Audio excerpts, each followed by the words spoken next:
Hello, my name is Aaron Semington, and I will be presenting on the evaluation of allele frequencies at a seed chatter locus in natural and cultivated stands of northern wild rice. Northern wild rice is an annual aquatic grass found in the US and Canada with deep cultural significance to many Native people. It is grown commercially in limited areas in Minnesota and California. So the University of Minnesota is one of the lead institutions researching this, and a major barrier um, preventing mass cultivation is a phenomenon called seed shattering, where mature seeds fall off of the panicle, which lowers the yield amount because they fall at different rates. Um, we started seeing that there were some species with more resistance to this than others, and started researching cultivation on those. We were able to utilize the genetic similarity between wild rice and white rice with our primers doing PCR. Because of the similarity, we were able to use the same ones. So down here, you can see these double band lines where this red arrow is. Those show the shattering resistance. It's a codominant gene. So the objective of the research is to evaluate the genotypes from the breeding program and from natural stands to identify resistance. It's using the RM106 markers. So up here is the 580 tissue samples collected by some previous faculty.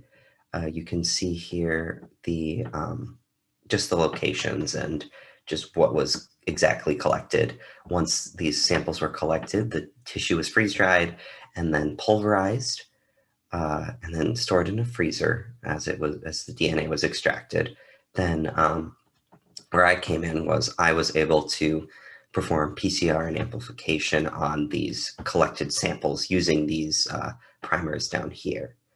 After the PCR was completed, I did gel electrophoresis, where I had to modify the formula for both of these, but we were able to find a solution that yielded very, very clear, easy to score bands. After the gels are scored, there was some spatial analysis done, just looking at the cultivated stands versus the natural ones, and seeing where the most resistant individuals lie.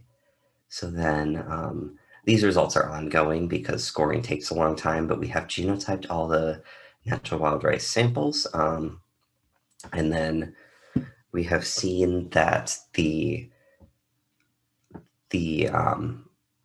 only some of them are displaying the resistance, but the breeding lines had a higher percentage of resistance in the populations compared to the non-breeding lines. And then, yes, scoring is ongoing. And you can see here an example where we've got our ladder where we can see the correct length. We have water to make sure that the DNA samples aren't contaminated. And then everything highlighted in yellow here has the double bands versus the singles. So some of the conclusions are that it's surprising that we're not seeing more of it in the breeding lines. And then there is a higher proportion of the resistance allele in the breeding lines. And then once all of this is done, there will be more geospatial analysis, just determining like where in Minnesota the resistant individuals lie compared to where the natural stands lie, and if there's any sort of gene flow versus via pollen. And this will have a really good impact because natural wild rice is such an important species in Minnesota. Some community members don't want the cultivated wild rice mixing with the natural wild rice. So this research is a step in addressing that concern, just making sure that the pollen flow isn't getting intermingled with the other individuals. So thank you very much for listening, and have a good day.